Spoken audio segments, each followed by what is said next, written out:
Mic dong, mana Halo Mbak suaranya? Daniel. Selamat malam Pak Dani. Malam. Halo Silakan Pak Dimas. Daniel.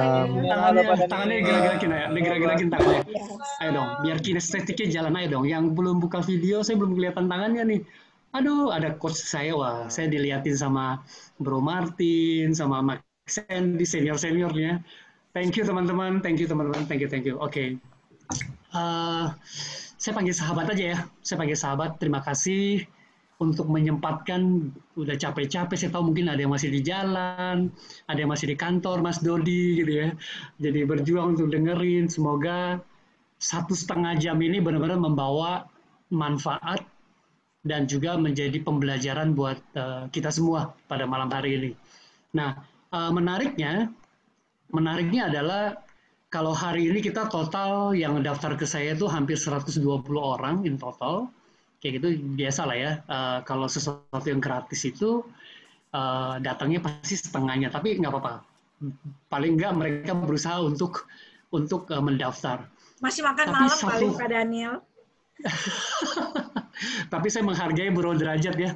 Dari hari ini nanti dia udah depan laptop lagi nih nungguin Rabu depan. Daun pintu mana? Katanya Daun nggak pintu sabar Pak? mau langsung dihabisin ya. Nah, Bapak Ibu, kalau tadi Mbak Dian menyampaikan tentang COC dan committers dan kita memang tidak memberikan charging, itu bukan karena kita nggak punya masa. Kita punya masa kita banyak sekali gitu ya yang berbayar. Tapi ini memang salah satu bentuk komunitas ini untuk men-sharingkan, menyampaikan apa yang menjadi passionnya mereka. Dan terus terang, passion saya memang sangat fokus di pembelajaran, di area learning.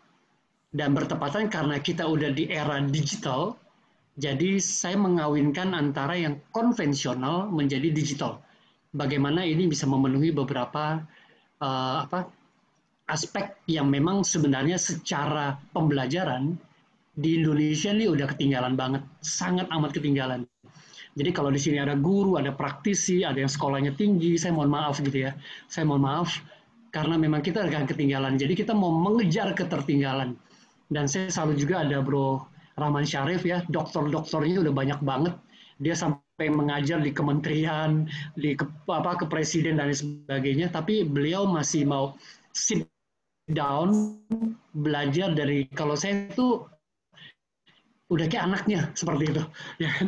Lalu nanti kita chit chat dan sebagainya. Nah, artinya kita butuh sebuah perubahan. Dan ada satu bonus Bapak Ibu, minggu depan saya akan ada IG live dengan seorang yang sangat terkenal yaitu Fernando Conan. Itu terkait dengan power karakter. Jadi kita lagi nyiapin materinya, saya akan berikan free. Sekali lagi biaya kita cukup mahal, tapi kita mau contribute. Apa hubungan antara kompetensi dan karakter? Karena beliau certified dan beliau juga sangat luar biasa seperti itu. Jadi itu kontribusi kita. Nah, saya nggak mau berlama-lama ya. Saya langsung share screen aja. Ya, saya mau share screen hari ini. Oke, nanti Mbak Dian tolong saya mute ya beberapa teman-teman. Oke, kelihatan jelas nggak? Ada yang menghalangi nggak? Jelas ya? Oke. Nah, ini adalah series berturut-turut 4 kali. Jadi dalam rangka 4 tahun di Jimasia dan memasuki tahun keempat, gitu ya. Jadi sebenarnya new normal ini benar-benar bukan yang terkait dengan yang sekarang digadang-gadangin, tapi sesuatu yang in deeply kita harus pikirkan. Apakah kita sudah normal atau tidak sebagai umat manusia seperti itu. Jadi ini series yang pertama, dan hari ini kita bicara tentang series yang kedua. Ada satu orang yang chat ke saya, dia bilang, Daniel judulnya aneh ya, kok nggak sesuai dengan grammar, nah berarti dia kritis tuh. Ya kan, lihatnya seperti itu, oke? Nah yang ketiga, minggu depan, ini menarik dari teknik penulisan dan sebagainya. Kalau teman-teman yang belajar tentang materi presentasi dan sebagainya, di sini kita bicara tentang kita membuat learning journey, bukan materi presentation, seperti itu. Nah, bagian terakhir teman-teman akan merubah hidup teman-teman dalam 30 menit ya, dengan cara belajar. Jadi percayalah, Dan kita akan buktikan bahwa nanti setelah sebulan kemudian, kita lihat memang ada perubahan atau enggak. Nah, harapannya adalah ini sesuatu terjadi di antara kita semua. Jadi, saya berharap apa yang disampaikan selama 4 series, persiapannya lumayan matang, lumayan banyak, effortnya juga lumayan gitu ya. Harusnya itu membawa sebuah hasil buat kita semua. Ada sebuah perubahan dalam 30 menit setelah kita melakukan. Nah, program ini saya angkat juga dalam rangka untuk membantu anak-anak yang putus sekolah tengah jalan. Jadi buat Bapak Ibu, mungkin kemarin kesulitan untuk QR code, saya mencantumkan ada nomor banknya. Terima kasih buat teman-teman yang sudah berpartisipasi. Jadi semoga teman-teman bisa ambil bagian untuk berpartisipasi. Silakan berapapun yang teman-teman sumbangkan, donasikan, itu menjadi sangat berguna bagi anak-anak yang putus sekolah di tengah jalan seperti itu. Nah, ini sedikit gambaran tentang saya alumni BINUS tahun 91, kemudian saya join kembali di Yayasan BINUS, bangun BINUS Consulting di tahun 2012 sampai 2016, kemudian saya mendirikan Digima Asia, memang fokus untuk digital innovation and animation untuk Asia, jadi berharap kita akan besar di Asia. Now we are ongoing, lalu melahirkan 2 corporate university, yaitu BNI Corporate University dan juga Adira Corporate University, certified dari CLIP IFMD dari Eropa. Jadi saya juga sertifikasi dari The Learning Guild dari US, ambil WS karena memang ELT-nya, dan Stanford University untuk beberapa program pembelajaran jarak jauh secara online, dan juga termasuk instructional designer, dan juga saya alumni dari IBM, pernah kerja di IBM seperti itu. Ini yang tadi mungkin Atika udah Atika dari Yuskin gitu ya, udah pernah dengerin, dan mungkin sebagian dari teman-teman. Jadi di sini kalau nggak salah di grup ini cuma saya sama Pak Antonio Martin yang kita memang menjadi narasumber utama buat di Smart Digitalk. Saya bersyukur juga pas evaluasi bulan Juni kemarin, Smart Digitalk masuk top 5 dari seluruh program dari Smart FM. Jadi artinya ini sangat disambut baik oleh masyarakat. Di sini saya benar-benar menyampaikan bagaimana melihat kecerdasan teknologi yang ada di tengah-tengah kita itu harusnya membawa sebuah manfaat buat setiap kita. Dan bahkan untuk anak-anak kita, untuk generasi kita, untuk kita golongan apapun, harusnya teknologi intelligence atau kecerdasan teknologi itu menjadi bagian utama untuk menyiapkan kita menjadi seseorang yang sangat berkompeten. Nah, ini yang menjadi target utama untuk kita sampaikan dan selalu kita campaign setiap hari Jumat. Ini sedikit perjalanan saya dari tahun 93 sampai dengan sekarang. Jadi kalau ada yang mau tahu detail, silakan chat ke saya seperti itu. Nah, oke. Siapa yang sudah ikut di seri sebelumnya? Maaf, nah pertama saya mohon maaf nih ya, kemarin ada sebuah kesalahan email, ada beberapa yang udah daftar ternyata tidak mendapatkan gitu. Saya mohon maaf, misalnya Intan, ada beberapa tuh saya lihat, aduh mohon maaf sekali gitu ya, tapi saya gantikan dengan ini, saya janjikan akan kirimkan videonya juga, saya janji kalau ada pertanyaan, direct ke saya akan bantu untuk chat seperti itu, oke? Nah, teman-teman yang udah pernah ikut, ya yang udah pernah ikut, oke. Kalau yang udah pernah ikut, nah saya butuh teman-teman untuk chat ke saya. Ini ada 3 gambar. Kelihatan ya gambarnya, ada 3 gambar teman-teman. Gambar yang bulat, gambar yang kotak, sama gambar yang segitiga. Nah yang pertama kali nanti Budian tolong bacain ya. Apa yang teman-teman dapatkan di pembelajaran pertama kemarin, ataupun yang sekarang yang teman-teman pertama kali hadir, pengen tahu tentang judul ini, yang di kepala teman-teman tuh masih muter-muter, masih nggak jelas gitu, kayak masih muter-muter nih, aku bingung nih, kayak gitu, masih muter-muter gitu, masih muter tuh masih bingung. Nah ada nggak? Coba teman-teman chat ya, ketik, nanti Mbak Dian akan bacain, teman-teman chat, apa yang membuat bingung, muter-muter nih, itu digambarkan di circle yang gambar bulat nih, ya kan, di seri sebelumnya. Yang bingung, yang membingungkan, yang tidak clear, saya pengen tahu. Saya minta 3 atau 4 orang pertama mungkin. Kalau udah ada, Mbak Dian bisa bacakan.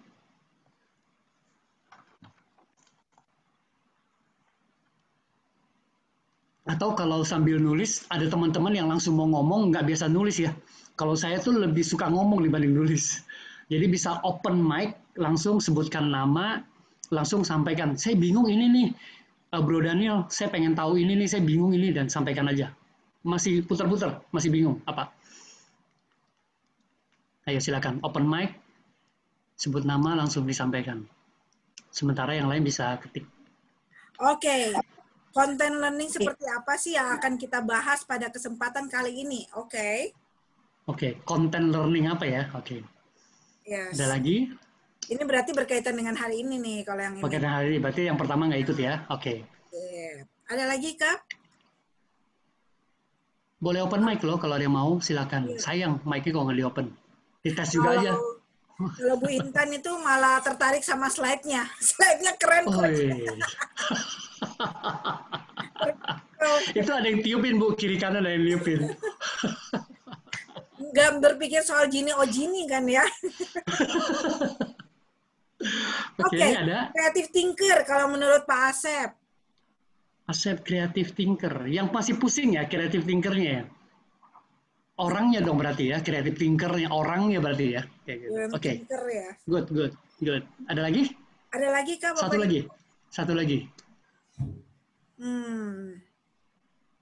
Visual kalau menurut Bu Atika. Oke, visual. Kenapa Bu Atika visualnya Bu Atika? Boleh Visualnya open kenapa? mic aja Bu Atika. Bosnya open mic. Orang New Skin harus open mic. Yo, Karena ada 3 gambar yang aku lihat pasti kan berbeda-beda antara yang bulat, yang kotak, dan segitiga. Oh, oke. Lihat secara Gambar jelas. ini saya membantu nge-frame. Pertama adalah gambar yang bulat. Yap. Pembelajaran apa yang secara di kepala Bapak Mbak Tika tuh masih muter-muter gitu, nggak jelas. Jadi tidak menerjemahkan gambar ini. Jadi simbol aja. Yang kayak Pak muter-muter tuh masih bingung gitu, kayak nggak jelas gitu loh Bu. Kayak gitu. Saya belum ke gambar yang kedua. Saya baru gambar yang pertama yang masih muter-muter apa aja. Di kepala Ibu tuh untuk pembelajaran yang sebelumnya kalau ikut, kalau enggak yang hari ini yang Ibu mau dapatkan sesuatu yang membingungkan, dapatkan jawabannya tuh apa? Misalnya gitu. Yang minggu lalu saya tidak ikut. Oh ikut, oke. Apa yang membingungkan? Ada yang membingungkan nggak? Kalau enggak apa-apa. Membingungkan yang nggak tahu yang ini nih. Nggak tahu ya? Oke. Nggak apa-apa. Kalau gitu, yang tengah, kotak. Apa yang membuat teman-teman terkotakkan? Oh, oke. Pak Daniel, Gini, ini mungkin saya cut dulu sebelum kita masuk ke tengah. Jadi Bapak Ibu ini ada 3 gambar, ini sebenarnya analogi gitu kan, menganalogikan tentang apa yang Pak Daniel akan sampaikan. Nah, ngomongin soal muter-muter sebelum kita ke kotak nih Pak. Kebetulan nih ada yang chat terakhir kali nih Pak Dodi, Pak Dodi Mulyanto. Nah, beliau ngomong seperti ini. Kalau kemarin tentang apa yang membuat learning content berhasil, dikaitkan dengan apa yang akan dievaluasi. Namun mengenai isi konten yang baik belum terbahas seri yang lalu sepertinya, Pak. Konten yang baik, oke. Ya. Itu yang masih di something was buat Pak. Oke, satu yang masih pusing-pusing ya. Yes, oke, belum terbahas konten yang baik seperti apa, tapi terukur udah ya. Oke. Yes. Pak Hendra. Sekarang kita masuk yang kedua. Pak Hendra. Pak Hendra ngomong cara penyesuaian learning content dengan target partisipan bisa diterima. Oke. Nah sekarang apa Bapak Ibu yang mengkotakkan? Mengkotak tuh maksud saya gini, saya tahu baik sih, tapi tuh saya nggak bisa keluar dari square ini gitu. Jadi saya dikotakkan gitu loh. Ya kan? Apa? Ada nggak yang membatasi Bapak Ibu untuk bergerak? Kemarin mungkin udah share-kan, wah ini bagus nih sebenarnya kita bisa pakai. Tapi aduh saya nggak bisa implementasikan nih, jadi saya dikotakin. Yes. Ada nggak? Adakah Bapak Ibu?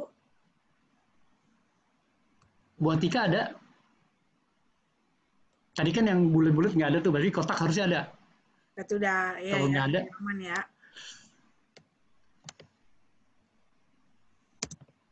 Ini kayaknya cuman butuh waktu. Kalau misalnya Bapak Ibu harus berpikir terlalu lama untuk menulis, kadang-kadang kan kita kalau udah disuruh menulis itu, bawaannya tuh kayak pengen menyempurnakan kalimat.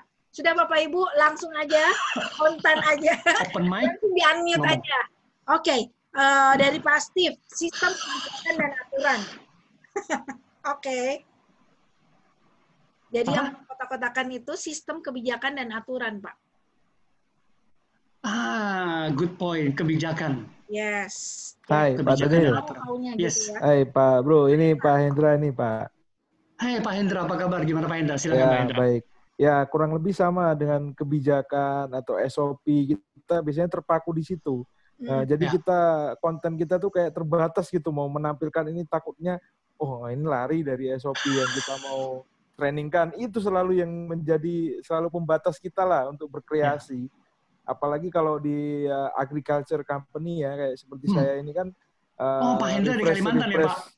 Ya betul Pak. Refresh training ini selalu terpaku dengan SOP gitu. Yes. Nah itu yang selalu membatasi kita Pak. Oke Pak. Kalau pusingnya ada nggak Pak Hendra? Nah sekali deh Pak Hendra dari Kalimantan Barat nih. Yeah. Kenapa? Kalau pusingnya ada nggak yang lingkar tuh? Aduh Pak saya masih puyeng nih, nggak jelas lah ini atau apa, ada nggak? Ya kalau konten sih kita kan intinya di learning content itu kan kita main out of the box ya, apa yang kita pikirkan untuk supaya menarik minat training participant kita. Cuma yang kita terbatasi itu tadi yang terkotakkan menurut saya itu kita terpaku ada SOP kebijakan kita di perusahaan ini, kemauan dari manajemen kita gitu terlalu kadang-kadang terlalu mengkotakkan betul. Oh, enggak bisa kalau kamu tampilkan seperti ini ya. Itu. Betul. Di sini masih seperti itu gitu. Oke. Di Indonesia, Pak. Thank you Pak Hendra. Jadi memang Bapak Ibu, saya penting banget ya untuk menyampaikan yang kotak ini. Kadang-kadang kita pengen keluar dari kotak itu, kita nggak bisa. Karena kita dalam organisasi itu gitu. Karena kita harus mengikuti aturan itu gitu. Contoh yang paling gampang adalah ketika kita sekolah gitu. Kita tahu gitu ya bahwa ilmu yang kita punya ini ya, anak-anak kita sekolah tuh ilmunya udah absolut gitu. Bahkan kalau kita mau ujian ya, kita tuh beli buku ujian, soal, jawaban di pasar Senen sana gitu ya. Ya kan? Yang bukunya cetakan kapan gitu. Padahal sekarang kita tuh udah di era apa gitu. Tapi kita masih tahu. Nah, tapi cuman kita dikotakin tuh. Karena kurikulum lah, dikotakin gitu. Kemudian buat teman-teman yang di big organization ya, dikotakinnya apa? Harus TU-nya jelas, harus apa TU-nya, tiknya, tujuan instruksi khususnya gitu kan dan sebagainya. Kemudian dibatasin, nggak mungkin deh kayak gitu. Nah ini bagus banget poinnya seperti itu. Nanti kita akan bahas di bagian terakhir nih. Sebenarnya gimana caranya kita bisa keluar dari kotak ini kayak gitu. Nah, sebelum kita keluar dari kotak ini, kemudian nanti tolong ingatkan saya untuk kita gimana cara kita keluar dari kotak ini penting banget. Nah, saya pengen teman-teman itu ada segitiga emas. Temukan pembelajaran yang paling berharga dari teman-teman, tiga yang dari kemarin. Atau kalau teman-teman baru pertama kali join hari ini, saya pengen belajar apa sih? 3 hal. Coba. 1 apa, 2 apa, 3 apa. Ayo, karena segitiga emas ini penting banget. The power of 3. Belajar apa kemarin? Kayak gitu, belajar apa? Jadi kita lupakan yang pusing, lupakan yang kotak. Kemarin saya belajar 3 hal, Pak. Tentang ini. Silakan. Ada yang mau sampaikan nggak? Langsung open mic-nya ya, kayak Pak Hendra tadi. Silakan. Yuk, mari Bapak Ibu. Mari Bapak Ibu. Ini sambil kayaknya kalau belajar itu kontak dulu lihat catatan yang lalu. Oh boleh. Saya nggak scan ini kok, nggak scan apa matai teman-teman boleh nyatek atau enggak gitu kan. Feel free karena itu sharing. Saya benar-benar ingin teman-teman mendapatkan sesuatu gitu ya. Karena saya ingin membagikan, saya ingin mengajak kita untuk sama-sama berpikir di malam ini bahwa oh iya ya, nah yang nemuin tuh teman-teman gitu, bukan saya memberitahu terus, teman-teman yang menemukan. Nanti kita akan sama-sama masuk ke area itu untuk lihat the power of 3 apa, ada nggak? Silakan. Oke, ada yang chat tuh kayaknya. Ada yang chat. Kalau Mbak Riri, aku masih nyimak AIN nih. Oke, thank you Riri. Kan? Thank you Coach Saya dari Riri. tadi ngelihat Bapak kita yang satu ini udah di depan tuts-nya gitu kan. Saya pikir lagi nyari-nyari daun pintu yang lain. Gitu kan. Silakan. Mungkin Bro Derajat. Yes. Silakan Bro Derajat. Fundamental, 2 konten, 3 visi. Ulang Bu, ulang. 1 fundamental, 2 konten, yang ketiga visi. Fisik? Yes. Fisik ini? Visi. Maksudnya fisik? No. Vision. Mission. Oke, good. Oke. 1 orang lagi, ada nggak? 1 orang lagi, please. Nah, satu lagi dong, kalau ada yang sempat komentar, sebenarnya lebih ke komentar yang ke lingkaran dengan segi 4 tadi ya, yang membatasi. Boleh, nggak apa-apa, bacain dari aja, biar ketahuan juga. Made. Yang masih muter-muter adalah masalah menentukan konsep yang pas. Untuk yang membuat kita terkotak-kotak adalah masalah habit orang Indonesia. Oke. Oke. Oke, thank you. Oh, ini ada nih. Dari Okay. Ini Bapak ya atau Ibu? Sandri Justiana. Oh, Justiana itu mestinya cewek ya. Malam ini saya ingin belajar tentang 1, alur, 2, bikin audiens penasaran, 3, peserta puas. Oke, waduh, puas itu bebas ya, karena susah nih parameternya nih. Oke. Kalau alur sangat jelas, karena learning itu harus punya alurnya. Oke, thank you Bapak Ibu. Nah, saya mau garis bawahi dari bagian ini yang paling penting Bapak Ibu, dari seri saya yang pertama, kedua, ketiga, sampai nanti yang keempat, itu hanya berbicara satu hal, yaitu fundamental. Nah, saya berharap kenapa saya bangun ini sebagai komunikatif, fundamental itulah yang membuat Bapak Ibu bisa keluar dari kotak. Selama fundamental tadi tidak kuat, selama fundamental tadi tidak kita pahami dengan baik, ketika kita melakukan, itu kita shaky. Shaky itu maksudnya kayak ragu-ragu gitu. Nah, memperbaiki fundamental butuh waktu.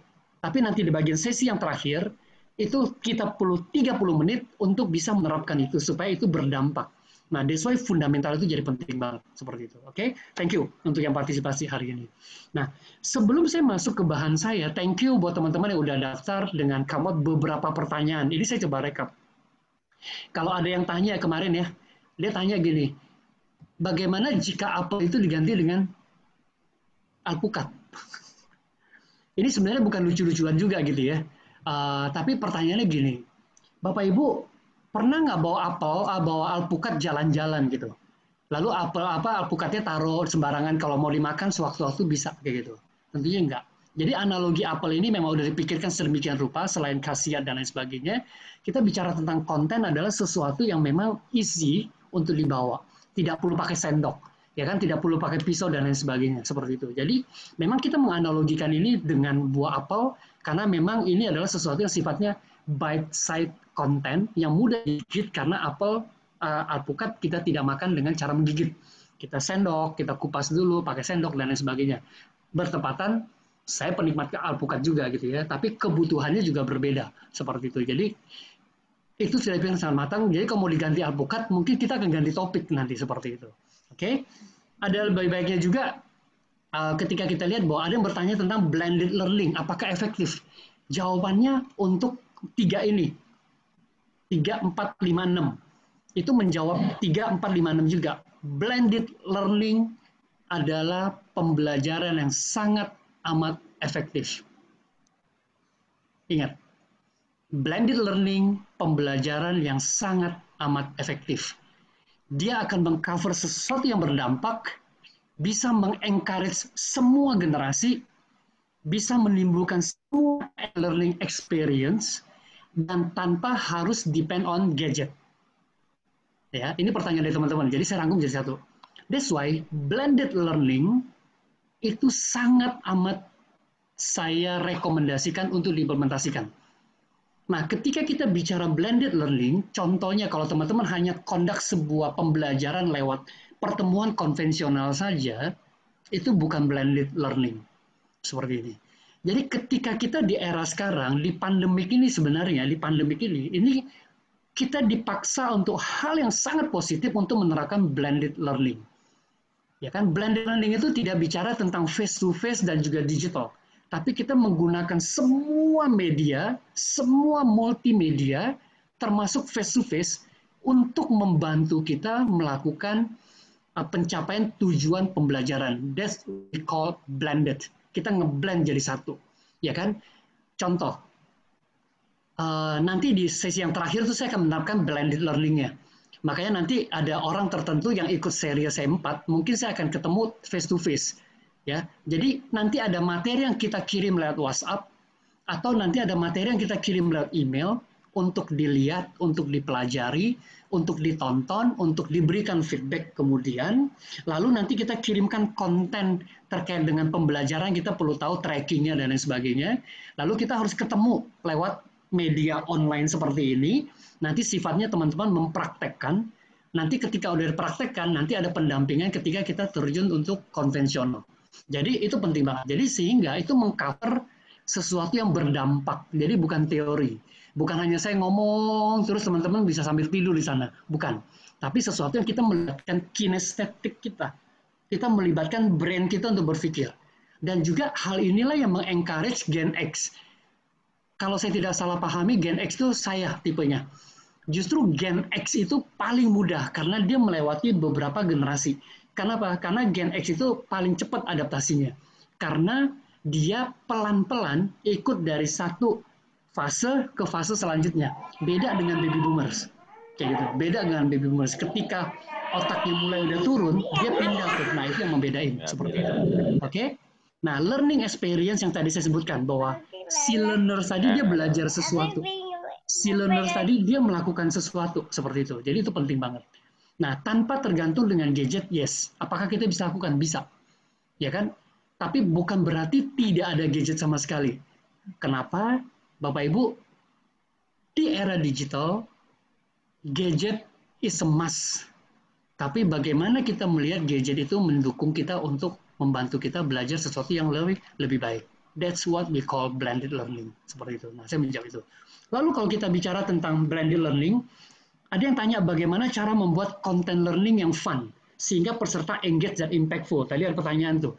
Kalau nggak salah ini dari Mas Dodi deh. Dia juga bilang tadi bahwa kita belum bahas tuh tentang konten yang baik itu seperti apa. Lalu yang ke-8, bagaimana menciptakan learning organization. Nah, penting. Ada yang bertanya tentang ini, sebenarnya ini penting untuk kita ciptakan ketika kita ingin keluar dari kotak tadi. Bukan training department, tapi learning organization. Dan ini adalah standar. Standar siapa? Standar corporate university.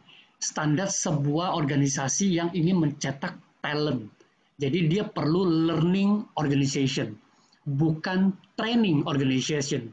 Apalagi training center. Kayak gitu ya kan? Kenapa? Karena dari kata learning organization, itu semua hal yang disiapkan totally beda dengan training organization. Seperti itu. Nah, di dalam learning organization, salah satu akademinya adalah punya akademi untuk melakukan training. Gitu. Jadi ini bukan saya yang ciptakan, tapi ini satu prinsip framework yang memang kita aju dari IFMD, dari Eropa, dan itu salah satu yang memang harus diterapkan, yaitu learning organization. Kita belum bicara efektif atau tidaknya. Nah, terkait dengan content learning yang fun, sehingga peserta engage dan impactful, sebenarnya itu tidak susah. Itu pekerjaan yang paling gampang. Pertanyaannya, what is fun? Siapa yang akan mendefinisikan fun? Fun menurut ukuran apa? Lalu engage. Engage itu apa sih? Kayak gitu. Ya kan? Cara kita mengukur sebuah engagement seperti apa? Nah, ketika kita udah mengukur engagement, impact apa yang mau kita timbulkan? Seperti itu. Ya kan? Lalu yang ke-9, how to measure.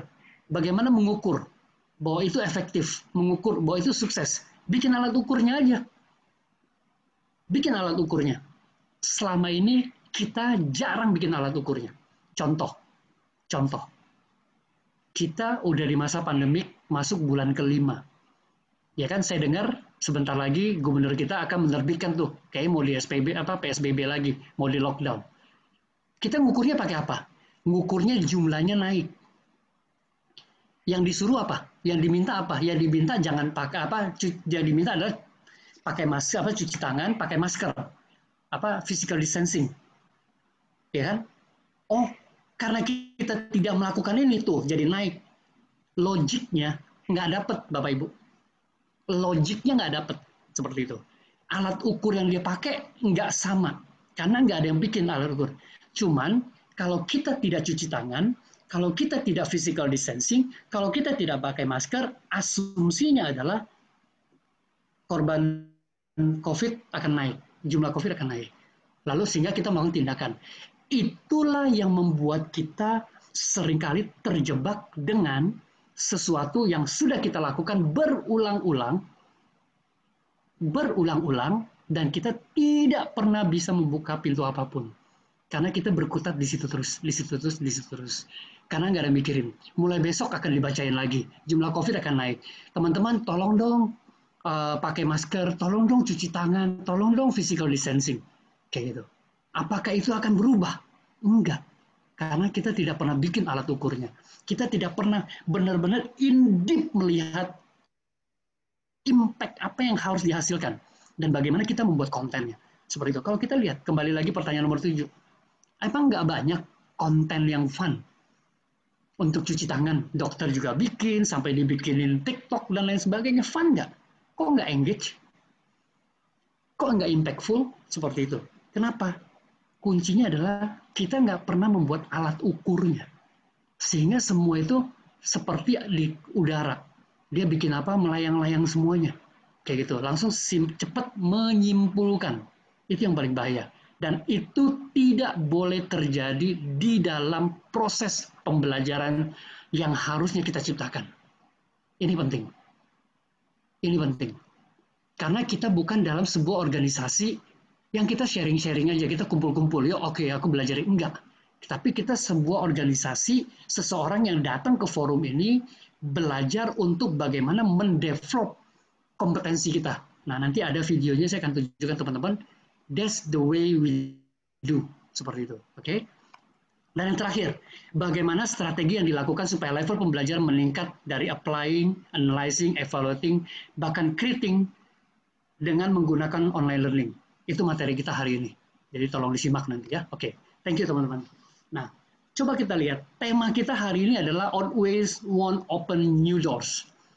Ya kan? Pertanyaannya ada 2. Sadar nggak kita kalau kita masih menggunakan cara yang lama? Saya meyakini banyak nggak sadar. Seperti itu. Yang kedua, tahu nggak kalau ada pintu baru yang harus kita buka? Belum tentu. Seperti itu. Oke? Nah, ini sebuah challenge. Makanya saya menyebutnya adalah membuat click learning and impact. Seperti itu. Nah, Bapak Ibu, saya akan share sesuatu. Ya, saya stop sharing di sini. Saya punya polling sedikit, saya berharap semua berpartisipasi, ada 57 orang ya. Oke, tolong dijawab, saya kasih 2 menit. Udah ada belum pollingnya? Saya launch, udah, oke. Silakan, saya kasih 2 menit ya. Teman-teman merespon, jawab pollingnya. Silakan dipilih yang mana, itu soalnya cuma ada 5. Soalnya cuma ada 5, silakan digerakkan kursornya, itu ada 5. Nanti kita akan lihat dari sini. Seperti itu. Silakan.